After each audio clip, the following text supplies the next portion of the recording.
Doctora Quiroz, médico ginecólogo obstetra materno fetal. Hoy vamos a hablar de las malformaciones congénitas del sistema nervioso. Para empezar, primero todos debemos saber que el sistema nervioso tiene un desarrollo. Si bien inicia todo desde la tercera semana, se ve mi flechita, ¿no? Acá, desde la tercera semana con la neurulación primitiva. Posterior a eso va a haber una inducción ventral donde se va a ir formando lo que es el tubo neural. Y gracias a la formación del tubo neural se va a ir diferenciando en las vesículas, principalmente el prosencéfalo, el mesencéfalo y el domencéfalo, para que posteriormente van a ir formando la estructura cerebral, como vemos acá. Esta estructura cerebral, a medida que va pasando el tiempo, hasta el nacimiento se va a ir desarrollando y va a haber el desarrollo cortical, que sería la proliferación, la migración, la organización. Todo el desarrollo cortical se dice que inicia de las 8 a las 16 semanas de gestación. Me refiero al desarrollo cortical, a todo lo que está en el cerebro, ¿verdad? Y también parte del desarrollo va a haber evidencia de estos surcos que hay en el cerebro. ¿Ven estos surcos? Bueno, no se nota muy claramente, pero aquí están los surcos que vemos acá en el cerebro del adulto ya al nacimiento. Van a estar desarrollándose o se van a poder evidenciar a partir de las 27 semanas. Todo el desarrollo del sistema neurológico va a iniciar efectivamente a finales de la tercera semana, pero va a continuar aún el desarrollo hasta la vida adulta. ¿Bien? Bien, este enfoque, ¿podemos apagar las luces? ¿O es una luz? Creo que no se nota muy bien las imágenes por la luz. Entonces, tengan ese enfoque ustedes, que todo el desarrollo se va a ir dando a medida que va progresando el tiempo. Pero si se dan cuenta del desarrollo cortical, el tubo neural, el prosencéfalo, el mesencéfalo, el domencéfalo, todo se va a dar desde la tercera hasta la octava semana. Por eso es tan importante estas semanas de gestación, por las notas que pueden desarrollar acá y las malformaciones que podemos tener.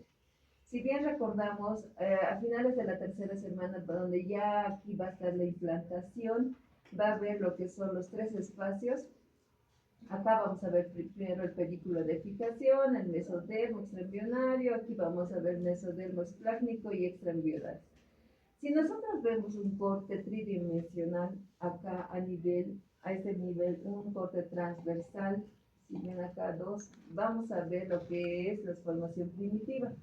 Dentro de esto tenemos que saber que el disco embrionario trilaminar va a estar dividido en 3 capas germinativas primordiales. Todo parte desde acá, donde el desarrollo del sistema nervioso principalmente va a estar dado gracias al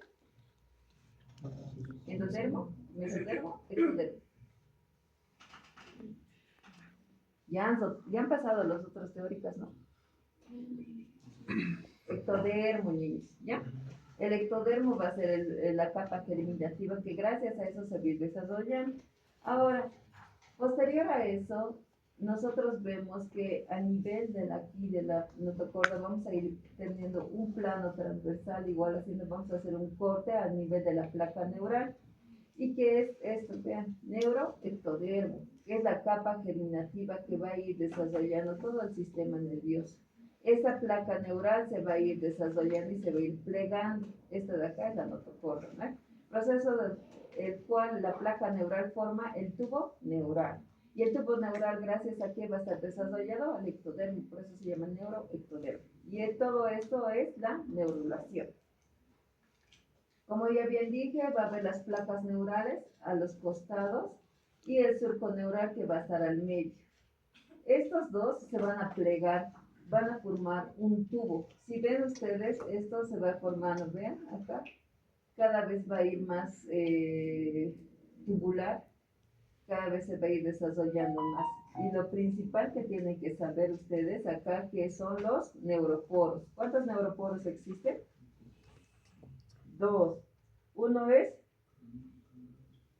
anterior y el otro posterior. Perfecto. 2 neuroporos. ¿ya? De esos neuroporos anterior y posterior tienen que saber cuándo se va a ir cerrando el anterior, cuándo se va a cerrar el neuroporo posterior. Entonces, como vemos ya acá la chanchulla, el neuroporo, disculpa,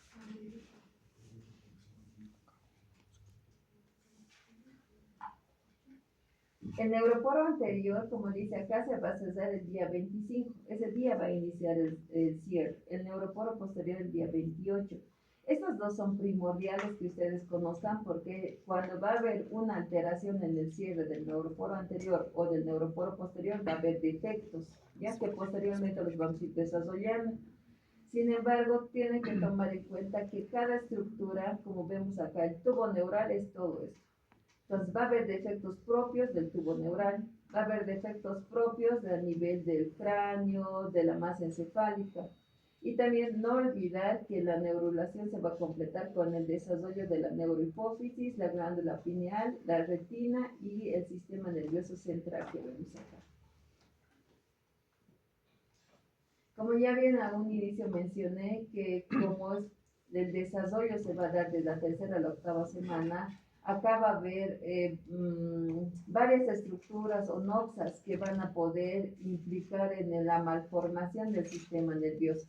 Dentro de ellas son virus, alguna infección, medicamentos propiamente dichos, fiebre, alguna infección a nivel materno, todo eso va a ocasionar que desarrollemos alguna malformación, ya sea cránea, cefalocele, todo este tipo de cosas tenemos que tomar en cuenta que se va a dar gracias a algún defecto o alguna alteración en las primeras semanas que es dentro del periodo embrionario. Entonces, si nosotros vamos del sistema nervioso central, vemos que dentro de las vesículas vamos a ver lo primordial, que es el prosencéfalo, mesencéfalo y dromencéfalo. Del prosencéfalo van a tener estructuras que se van a dividir, las cuales son el tesencéfalo y el ventrículo lateral, el foramen interventricular, el diencéfalo, el tercer ventrículo. Del mesencéfalo se va a dividir en mesencéfalo y acueducto cerebral. Del dromencéfalo, el cerebelo, puente, el cuarto ventrículo y lo que es el encéfalo, médula espinal o bulbo. Hasta acá. Todo esto va a formar el sistema nervioso central. Propiamente de lo que es del tubo neural va a haber defectos, tanto en alteración en el cierre del neuroporo anterior como en el neuroporo posterior, pero también va a haber defectos a este nivel en las estructuras ya definitivas, en el tercer o cuarto ventrículo lateral, por aumento de líquido. En esos espacios que ven, estos espacios blancos, si ustedes se ven, se va a ir formando lo que es el líquido cefalorraquídeo. Y como inicia acá en los ventrículos laterales, van a ir su circulación por todos los ventrículos, el tercer ventrículo, a nivel del acueducto cerebral, lo que es el cuarto ventrículo y en la médula. Todo va a ir discurriendo lo que es el líquido cefalorraquídeo, que va a ser producido por los plexos coroideos, ¿no? Entonces, si nosotros nos damos cuenta que, ya dije, al final de la tercera semana se va a iniciar con la neurulación, posteriormente va a haber la proliferación neuronal, va a haber una diferenciación neuronal, migración neuronal, formación y sinapsis, muerte celular programada, mielinización. Todo esto se va a dar en el transcurso de la gestación, pero si ven este cerebro, por ejemplo, las cisuras no están bien definidas y eso es en el séptimo mes, pero cuando ya al nacimiento vamos a ver el desarrollo de las cisuras, ¿ven? A nivel de cerebral. Entonces va a haber algunas alteraciones que no van a ver esa diferenciación de las cisuras, que posteriormente la voy a ir mencionando, pero para que tomen en cuenta que el cerebro del bebé, a medida que va a ir desarrollándose dentro del útero, va a ir adquiriendo lo que son las estructuras. Ahora, la corteza cerebral, vean acá, tiene varias capas. ¿Dónde va a iniciar? En la zona ventricular, que va a estar las células germinativas. Posterior a eso, estas van a ir extendiéndose, se podría decir el término, en fibras radiales de la glía. Y esto va a hacer que estas células migren y va a provocar la migración neuronal. También vamos a ver entre estas la zona ventricular, la zona subventricular interna, la ventricular subventricular externa, la zona intermedia, la paca cortical, la marginal, la membrana y la pía madre. Todo es muy importante para que ustedes vean cómo se va a ir desarrollando, porque si solo nos quedamos en la zona ventricular y no tenemos todo esto, va a haber una disminución de lo que es de la masa encefálica, o sea, de la corteza cerebral. Y eso se va a ver en la microcefalia, que más adelante igual les voy a ir explicando. Entonces, la pregunta del millón, ¿a partir de cuándo nosotros podemos diagnosticar estas malformaciones? ¿Cuándo ustedes creen que ya podemos diagnosticar estas alteraciones? A ver, ¿algún voluntario? Voy a preguntar al azar. El último de la fila. ¿Quién es el último o la última? La que te estás agachando, la de lentecitos. ¿A partir de cuándo crees que podemos ya diagnosticar estas alteraciones?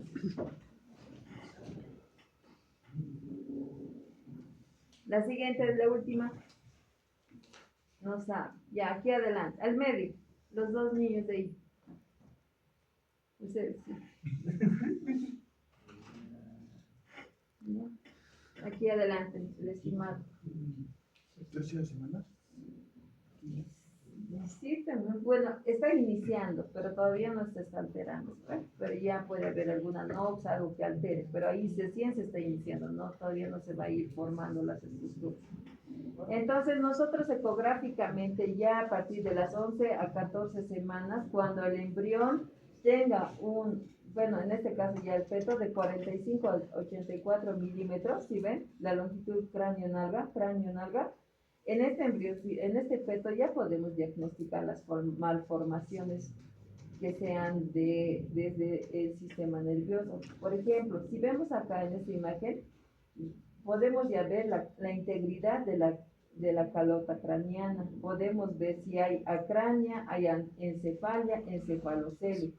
Podemos ver ya los plexos coroideos y si hay su ausencia, vamos a ver una prosencefalia, una ventriculomegalia. Podemos ver la integridad de la columna si se dan cuenta. Si hay ausencia de la integridad, vamos a ver una espina bífida. Entonces, todo eso tenemos que ya tomar en cuenta nosotros desde las 11 a 13 semanas de gestación, donde podemos diagnosticar la cránea, cefalocelia, ventriculomegalia, holoprosencefalia, Dandy Walker, espina bífida. ¿Ya? Como acá ya mencionó, ese es un feto de 11 a 14 semanas de gestación, donde si ustedes ven ya el tronco cerebral va a estar formado, va a estar el cuarto ventrículo, la cisterna magna, donde está aquí sí hay desintegración de lo que es la parte posterior, va a haber cefalocelia, ¿verdad? Ya. Entonces, nosotros ecográficamente durante la gestación ya podemos ir diagnosticando. Si nosotros hacemos cortes a nivel cerebral de este fetito, vamos a tener ya todos los planos, donde está el tercer ventrículo, el acueducto de Silvio, el cuarto ventrículo. Esa imagen que vemos en el tercer trimestre es denominada la imagen en alas de mariposa, donde vamos a ver principalmente los plexos coroideos que van a formar lo que es el líquido cefalorraquídeo. Y este espacio lleno de líquido va a ser el cuarto ventrículo. Es igual, acá vemos igual una imagen ecográfica donde igual vemos todas las estructuras. Por ejemplo, aquí vemos lo que es un corte de lo que es el cuerpo pelúcido. Si hay ausencia del cuerpo pelúcido, nosotros decimos agenesia del cuerpo calloso. Indirectamente ya nos va a ayudar a diagnosticar. Entonces, todas las estructuras tenemos que conocerlas. Pero eso es algo para que ustedes tengan conocimiento y sepan desde cuándo ya nosotros, por ejemplo, si tenemos qué sé yo, mi esposa está embarazada, está con 11 a 12, 14 semanas, yo ya tengo que saber si está ahí viniendo bien mi bebé, ¿no ve? Pues ya tengo que, incluso algún familiar, y decirle, ya se hizo la ecografía, porque si detectamos acrania, anencefalia, ¿qué pronóstico de vida tienes? No tiene nada. Cuando van a nacer, va a morir. Máximo aguantan al tercer mes de vida. Entonces, imagínense el sufrimiento, 9 meses de embarazo la mamá y después que llegue a nacer, todo ese duelo materno que vamos a tener. Entonces, todo eso tenemos que considerar. Existen varios defectos del tubo neural. Miren, aquí hay una clasificación desde la espina bífida. Hay varios tipos donde están mielosquisis, mielomeningocele, hemimeningocele. Es como ven, una lista larga. Los más frecuentes se va a mencionar. Dentro de ellas está la meroencefalia o anencefalia. Como ya les dije, los defectos del tubo neural, el neuroporo anterior se va a cerrar durante los primeros días, donde va a haber una a partir del día 25, pero se va a dar entre las primeras semanas. Entonces dice de los 10 a 20 días posovulación. Entonces acá vemos que no va a haber un cierre. Si se dan cuenta, aquí va a haber una acrania. Parte del cráneo va a ir con ausencia. Si se ven, aquí no hay una parte redonda. Entonces va a haber como que es un cráneo que va a estar descubierto, que no va a haber ni cráneo ni meninge que vaya cubriendo esta parte. También vamos a ver que el líquido cefalorraquídeo se va a desintegrar, va a hacer que se desintegre parte del cerebro, como vemos acá. Acá vemos en esta imagen una ecografía donde se ven los órbitas, aquí está la boquita, y aquí no hay el cráneo. Acá también en un corte 3D igual vemos lo mismo. ¿Ya? Y estos son fetitos de las 16 semanas. Si nosotros vemos en esta ecografía ya, como les mencioné al inicio, una ecografía de las 13 semanas, donde vamos a ver que aquí se está protruyendo toda la masa encefálica, ¿verdad? Aquí vemos, aquí está el cráneo normal que cubre la masa encefálica. Sin embargo, acá no hay nada que cubre, que protege. Entonces la masa encefálica está saliéndose y el líquido cefalorraquídeo y el líquido amniótico van a hacer que esas estructuras se destruyan. Ya entonces va a haber ya destrucción y por eso va a ser lo que es la anencefalia, falta de masa encefálica, ¿no ve? Entonces generalmente esta patología se dice que en un 2.5 al 10% se va a dar en cromosomopatías, principalmente en las trisomías 2, 9, 13, 18 y 21, mosaicismos de la trisomía 11 y triploidías. En estos fetos es más frecuente encontrar esta alteración. ¿Cómo podemos diagnosticar nosotros? Haciendo el microarray, o sea, sacando el líquido amniótico y podemos hacer un estudio específico para esta alteración. Por ejemplo, vemos este fetito. Debe tener aproximadamente 26 semanas más o menos, ¿ya? Pero si se dan cuenta, acá prácticamente no hay cerebro. ¿Y ustedes creen que sin cerebro puede llegar a vivir un feto? No, ¿verdad? Entonces lo que necesitamos es cuando nosotros diagnostiquemos de forma temprana, tenemos que ofrecer la terminación del embarazo a esta madre. ¿Para qué? Para evitar complicaciones como a nivel social. Imagínense que su bebé va a nacer sin cerebrito y que nadie le ha dicho nada. Esa mamá, ¿cómo se va a sentir? Mal, ¿verdad? ¿Cuáles creen que ha sido el riesgo en esta paciente? No ha recibido ácido fólico. Por eso es importante el ácido fólico, que se debe dar 5 miligramos día, cada 3 meses antes y 2 meses después de la concepción. Eso nos va a ayudar a reducir el riesgo en un 75%. Acá es un caso clínico donde dice recién nacido de sexo femenino, nacido 38 semanas, parto autóxico, Apgar 2-3. Al examen físico se observa ausencia del encéfalo, cráneo cubierto en región occipital, exposición de estructuras disgregadas. Antecedentes maternos, embarazo no controlado, la paciente no ha realizado controles prenatales, es una madre adolescente y no tiene, bueno, su dieta es pobre en folato. Entonces, ¿cuál es el diagnóstico? Meroencefalia tipo anencefalia. ¿Cuál es la etiología? Falla del cierre del neuroporo anterior durante la 4ª semana o 25, como hemos dicho. Entonces, ¿cuál sería el impacto a nivel de la salud pública? Sería la carencia de la suplementación del ácido fólico. ¿Ya? Esto ven acá, las imágenes son claras. Ahora, dentro de las patologías de la neurulación, vamos a ver ambos defectos, como ya bien había mencionado. El cierre se va a iniciar el día 22 hasta el 25 del neuroporo anterior y del neuroporo posterior del 27 al 27, concluyendo el día 28. ¿Ya? Ambos defectos se va a ocasionar por exposiciones al medio ambiente de la espina bífida, qué sé yo. Va a haber ausencia del ácido fólico. Generalmente varios estudios atribuyen que la ausencia del ácido fólico influye en lo que es en el defecto del cierre del tubo neural. Por ejemplo, se dice que las causas genéticas están en un 60-70% por mutaciones y eso se va a alterar gracias al metabolismo del ácido o de los folatos. La recurrencia de lo que es la espina bífida, el defecto del tubo neural, va a ser 3% al segundo bebé, 10% al tercer bebé. ¿Qué quiere decir esto? Que si mi hijo va a nacer con un defecto del tubo neural, el segundo bebé tiene 3% de riesgo y el tercer bebé 10% de riesgo de que también tenga estos defectos. ¿Cómo puedo prevenir? Puedo prevenir tomando ácido fólico de 0.4 miligramos para prevenir en una paciente que nunca tuvo algún defecto, ¿ya? En toda mujer. Ahorita si todas nos embarazamos, a toditas les doy ácido fólico de 0.4 miligramos. Pero si alguna de las pacientes que están, digamos, que tuvo algún bebé con algún defecto del tubo neural, ya no les doy 0.4. ¿Cuánto le doy?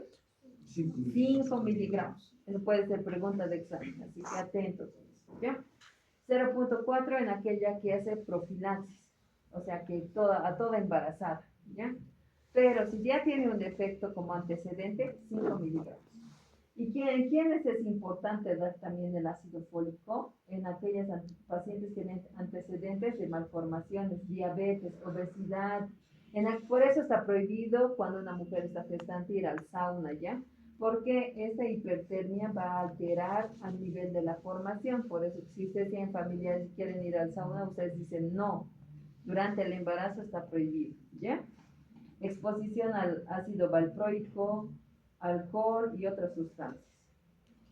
Entonces, los defectos del tubo neural se van a clasificar en abiertos y cerrados. Abiertos, ¿quiénes engloban? La cránea, la primera que he explicado, la cráneoencefalia, cráneo raquisquisis, exencefalia, espina bífida. Esos son abiertos. Igual puede ser pregunta de examen. Y la cerrada, encefalocele, meningocele, espina bífida oculta. Esos son. ¿Y cuál es la diferencia? La diferencia va a ser la piel que va a estar cubriendo el defecto o la exposición directa, ¿ya? Entonces, como vemos acá, esto es el desarrollo normal del tubo neural. Vemos acá, esto va a estar cubierta por la piel y esto es meningocele. Mielomeningocele cuando ya va a haber ya ausencia de la piel que va a ir cubriendo y lo que es mielocele, igual ambas combinaciones. Bueno, esta también es el meningocele, que no solo puede ser a nivel sacro o lumbar, también puede ser a nivel cerebral, como ven acá, a nivel cerebral, a nivel del cráneo, donde dice meningocele, encefalocele, encefalomeningocele, como vemos acá. Y hay bebés que nacen así, estas fotos son reales. Ya, en meningocele, como ya les había dicho. Recién nacido con tumoración en región lumbar media, cubierta por piel. Eso es importante, que está cubierta por piel. Sin compromiso neurológico aparente. Defecto en el cierre del tubo neural posterior con protrusión de meninges. ¿Ven? Acá, ese es el defecto que se está saliendo. Ese es el cráneo y aquí está el defecto, la protrusión. Aquí ven, esta también, hay una protrusión. Ahora vemos el meningocele también en la parte lumbar. Como les dije, esta no solo se da en la parte sacra, sino también en la parte lumbar. Depende dónde se ha ocasionado, en qué momento del cierre se ha ocasionado el defecto. La otra patología es la hidranencefalia. Esa va a ser un recién nacido con macrocefalia, reflejos primitivos conservados, va a mostrar ausencia de hemisferios cerebrales que van a ser sustituidos por el líquido cefalorraquídeo. Como vemos acá, Aquí tiene que estar el cerebelo, por ejemplo, en estas imágenes vamos a ver, vemos acá la masa encefálica, ¿verdad? Aquí está el cerebelo, aquí está la masa encefálica, los hemisferios cerebrales, pero acá, si ven, todo está lleno de líquido cefalorraquídeo, no hay nada dentro del cerebro, todo está sustituido por el líquido cefalorraquídeo. Acá igual vemos lleno de líquido. Entonces, esta alteración, si ven, se va a dar por infarto bilateral de las arterias carotídeas en la etapa final avanzada. Eso va a ocasionar la sustitución de la masa encefálica por líquido cefalorraquídeo. Ahora, la otra patología es la holoprosencefalia, donde va a haber una alteración a nivel de la línea media, donde no se va a ir formando lo que es el prosencéfalo.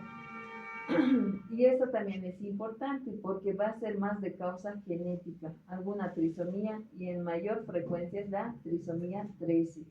Esta trisomía 13 está asociada a lo que es a la holoprosencefalia. Puede presentar lo que es ciclopía. Ciclopía es como un ojo al medio nomás. No sé, hay unas series o caricaturas o algunas películas que ven, ¿verdad? De eso se van a acordar. Si tienen un ojo al medio, eso se llama ciclopía. Y eso se da generalmente en la trisomía 13, ¿ya?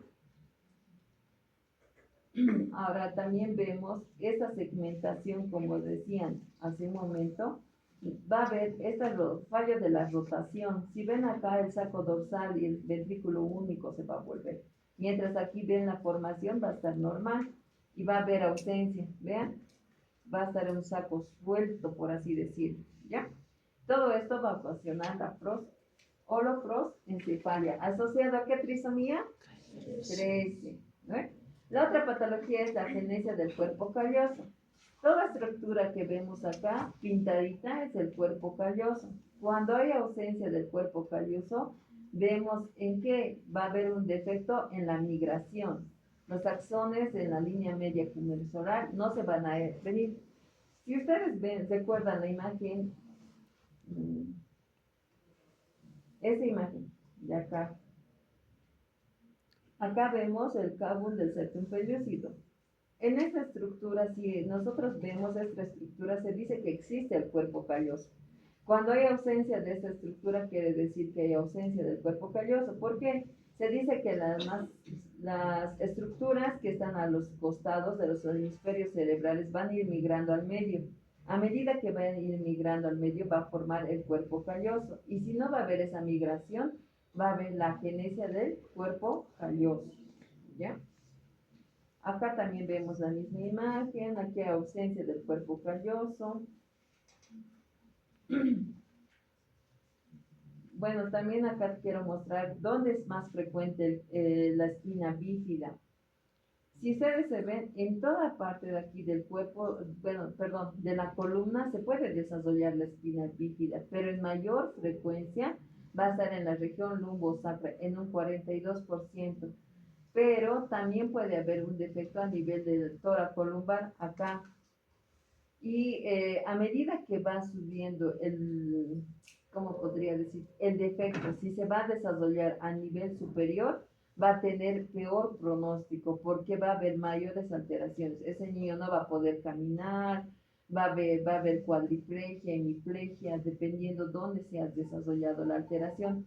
Pero a medida que el defecto sea por acá, desde el occipital, tóraco-lumbar, tiene mayor porcentaje de defectos. A eso se refiere. Pero donde más frecuente se ubican las lesiones, gracias a Dios, es a nivel de la región lumbosacra o sacrocervical. Pero si es a mayor, o sea, a más próximo el defecto, mayor o peor el pronóstico fetal.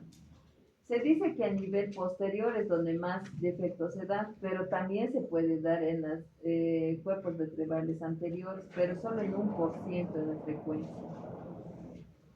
Bueno, es otra imagen igual que muestra lo mismo. Esa es la secuencia de Arnold-Chiari. Nosotros vemos eso cuando vemos acá el cerebelo se vuelve como una imagen de bananita. El cerebelo, por eso se denomina el Chiari. Arnold Chiari, porque recuerden que a nivel del tubo neural va a haber una presión que va a mantener lo que es el líquido cefalorraquídeo. Pero si hay un lugar que está obstruyendo, lo va a jalar. Es como que le chupara, le succionara, por eso la parte del cerebelo se vuelve más chiquitito. Y como fuese un platanito se ve en la imagen de la ecografía. Como vemos acá, ¿ven? Es más chiquitito, ese es el cerebelo. Pero si ven acá, en una ecografía normal, es más grande, ¿ya?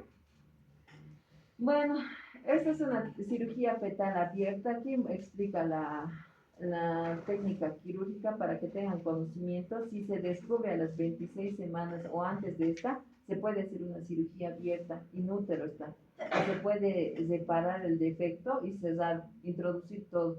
Y esos bebés ya no tienen tantas complicaciones para la movilización, no van a tener alteraciones de la hemiplegia, cuadriplegia, ¿ya? Pero si el defecto se detecta mayor a las 26 semanas, lamentablemente ya no se puede hacer esta cirugía. El siringomelia. El siringomelia igual es un defecto del tubo neural, pero va a haber dilatación del conducto central por alteración en el desarrollo del canal ependimario. ¿Qué significa? Que va a haber un tubo donde va a estar conectado con otro tubo, por así decirlo, que va a estar lleno de la médula espinal dentro. Es como que un tubo se va a incrustar a otro tubo, eso es la siringomelia. Solo es una alteración igual a nivel del defecto ependimario. Para terminar, tengan en cuenta las anomalías del desarrollo cortical. Todo lo que previamente mencioné es a nivel del tubo neural. Ahora todo esto va a ser a nivel cerebral, donde va a haber una alteración en la proliferación, en la migración y en la organización. Dentro de la proliferación va a estar si va a haber descenso de la proliferación, va a ser la microcefalia, todo pequeñito. Si va a haber incremento o falla en la apoptosis de la proliferación, todo grande, que sería macrocefalia. Donde va a haber alteración en la migración va a ser disencefalia, heterotopía, y cuando va a haber ausencia o en la organización de estas circunvoluciones va a ser espinencefalia, polimicrofilia, ¿ya? A grandes rasgos. Recuerden todas estas etapas de desarrollo y proliferación. Si va a haber disminución, el cerebro va a estar disminuido y va a haber retraso mental, ¿ya? Entonces, la incidencia de la microcefalia va a ser 1 en 6.000 a 10.000 recién nacidos vivos. La etiología, ¿cuáles son? Menor número de neuronas corticales. Si va a haber menor número de neuronas, puede deberse a cromosomopatías, efectos ambientales, infecciones, defectos del gen. Donde vamos a ver en la microcefalia primitiva, el síndrome genético, donde es el Smith-Lemma-Optis, y lo que es el Meckel-Gruber. Y en patologías cromosómicas, el 18 y el 21, quienes tienen microcefalia. De causa adquirida, generalmente está citomegalovirus, TORCH, ahora recientemente, hace añitos, ha sido el Zika, ¿no ven? ¿Recuerdan? El Zika. Ahora vamos a ver, bueno, esta parte ya no les voy a explicar mucho, es más ecografía, pero para que vean va a haber disminución del cráneo, su cuerpito va a ser grande, solo su cabecita va a estar chiquita en la ecografía, ¿ya? Y vamos a ver, cuando van a hacer, va a haber aplanamiento frontal. Si ven esta parte, debería estar medio bombadita, pero en estos niños va a ser aplanada. Va a ser orejas grandes, como ven acá, pero su cabecita va a ser pequeña. Entonces también va a haber calcificaciones. Puede tener agenesia del cuerpo calloso, prosencefalia, igual ser parte del Meckel-Gruber. Encefalocele, anomalías cerebelosas. Bueno, igual acá dice el pronóstico, dificultad en el aprendizaje, es lo principal que vemos, ¿ya? Es otro fetito que nació así con microcefalia. Bueno, el Meckel-Gruber es de las formas primarias de lo que es la microcefalia, es un trastorno idiopático con afectación en la organogénesis del sistema nervioso y sistema geniturinario. Con eso se asocia, por eso es síndrome de Meckel-Gruber, ¿bien? ¿Por qué? Vamos a ver los riñones que están dilatados, ¿ven? Riñones poliquísticos. Y aquí la cabecita va a ser pequeña.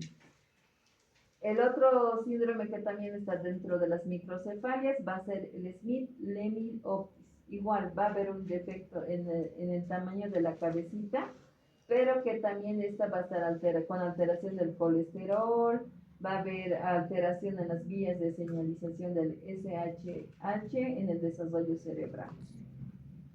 Bueno, otra patología de la migración va a ser la lisencefalia. Dentro de las lisencefalias va a haber tipo 1 y tipo 2. ¿Qué vamos a ver alteradas en estas dos? Vamos a ver alteradas lo que es igual la migración neuronal. ¿Cuál es la diferencia entre el tipo 2 y el tipo 1? Solamente el síndrome de Walker-Berger y el síndrome de Miller-Berg. Ambas van a ser alteraciones. Y esta, la tipo 1, generalmente va a ser asociada al cromosoma X. Se va a dar más frecuente en varones. ¿Ya? La lisencefalia, se dice que el diagnóstico de la lisencefalia clásica se va a dar igual entre las 12 a 24 semanas. Va a haber una alteración neuronal en la migración neuronal. Igual, esta es una lisencefalia donde vemos ese ventrículo lateral, el espacio aracnoideo, y aquí si se dan cuenta todo va a ser liso. La masa encefálica no va a haber los pliegues. Y a nivel, la última como sería la esquinencefalia, va a haber disrupción del tejido cerebral.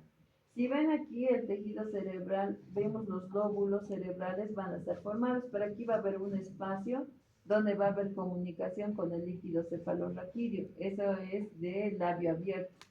Cuando no va a estar comunicándose con el líquido cefalorraquídeo, va a ser de labio cerrado. Como vemos acá, la comunicación entre ventrículos y espacio subaracnoideo es labio abierto. Ausencia de comunicación entre ventrículos y espacio subaracnoideo, labio cerrado.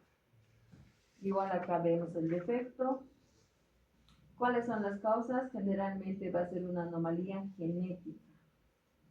Igual vemos la esquinencefalia, vemos acá estos espacios negros, ¿verdad? Por la comunicación. Si hay comunicación, ¿qué sería? De labio abierto, ¿verdad? Igual acá.